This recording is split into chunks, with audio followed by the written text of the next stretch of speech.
Con esta clase vamos a iniciar el bloque 4, que es el último bloque de nuestra asignatura de temas selectos de física 1.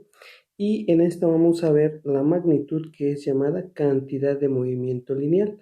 Esta magnitud se representa con la letra P minúscula y es igual a la masa por la velocidad. Esta magnitud pues me va a indicar cuánta cantidad de movimiento tiene un objeto en función del valor de su masa y de la velocidad lineal que lleva.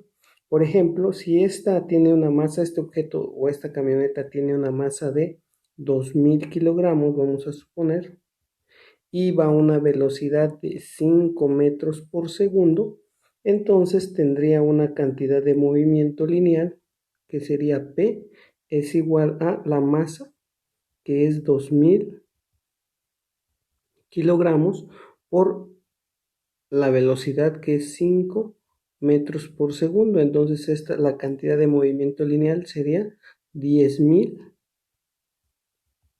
kilogramos metro por segundo.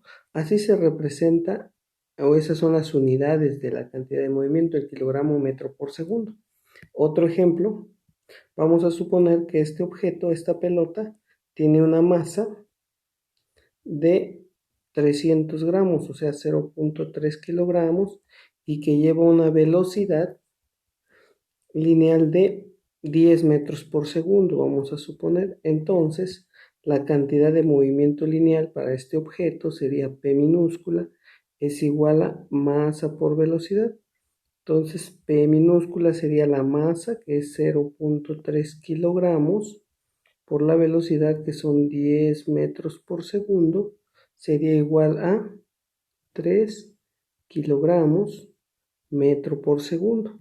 Y esta sería la cantidad de movimiento lineal de esta pelota. Ahora, vamos a retomar el ejemplo de esta pelota, que en un primer momento tiene una velocidad de 10 metros por segundo y tiene una masa de 0.3 kilogramos. Si en un momento dado, bueno, aquí su cantidad de movimiento lineal P, o sea, P inicial, vamos a ponerle, sería 0.3 kilogramos por 10 metros por segundo, pues esto sería la cantidad de movimiento inicial, sería 3 kilogramos metro por segundo. Ahora, si esta pelota recibe una fuerza no equilibrada, pues lo que le va a ocurrir es que va a aumentar su velocidad. La masa pues no va a cambiar, entonces diríamos que tendría una velocidad 2, que sería igual, por ejemplo, a 20, vamos a suponer que aumenta de 10 a 20 metros por segundo, y su masa pues va a seguir siendo la misma, 0.3 kilogramos. Entonces su cantidad de movimiento final, vamos a decirle así, PF va a ser igual a masa por velocidad final. Entonces su cantidad de movimiento final sería 0.3 kilogramos por 20 metros por segundo. Entonces la cantidad de movimiento final sería 6 kilogramos metro por segundo. Entonces aquí, si te das cuenta, hay un cambio en la cantidad de movimiento lineal, y a ese cambio que hay en la cantidad de movimiento se le va a llamar impulso, que es la otra, lo vamos a llamar impulso, que es la otra magnitud que vamos a ver.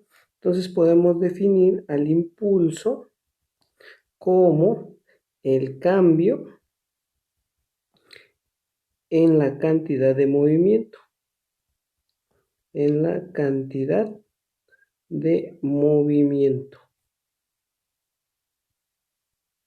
Entonces, a este cambio en la cantidad de movimiento, que lo voy a representar así, esta letra delta del alfabeto griego significa variación o cambio. Entonces, variación o cambio de la cantidad de movimiento. Y diríamos entonces, para calcular cuánto cambió la cantidad de movimiento, pues la puedo calcular así.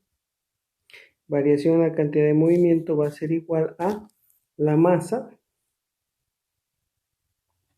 o bueno, sería igual a la cantidad de movimiento final menos la cantidad de movimiento inicial. Entonces, este sería igual a masa por velocidad final menos masa por velocidad inicial.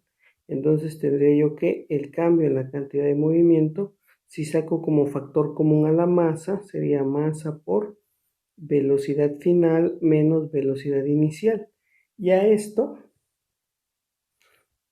lo podemos llamar, a esto de aquí, pues una variación en la velocidad. Entonces podemos decir que el cambio en la cantidad de movimiento va a ser la masa por la variación en la velocidad. Por la variación en la velocidad. Y a esto entonces el impulso lo podemos representar de la siguiente manera como decir que el impulso va a ser igual a la masa por la variación de la velocidad. Pero también puedo decir que el impulso, fíjate lo que voy a hacer aquí, es igual a masa por variación de la velocidad y puedo multiplicarlo por una variación en el tiempo, pero si lo multiplico por la variación en el tiempo lo tengo que dividir entre una variación en el tiempo para que no se altere. Pero esto me habrá ayudado a decir que el impulso va a ser igual esta variación de la velocidad sobre variación del tiempo. Esto es la aceleración, recuerda, aceleración. Entonces puedo decir que el impulso es igual a la masa por la aceleración por la variación del tiempo. Y resulta que la masa por la aceleración, considerando la segunda ley de Newton, resulta que es la fuerza. Por lo tanto, tendría yo que el impulso también es igual a fuerza por variación de tiempo. Y digamos así que este es el modelo. Impulso es igual a fuerza sobre fuerza por variación del tiempo. Ahora, vamos a resolver algunos problemas con estos modelos matemáticos.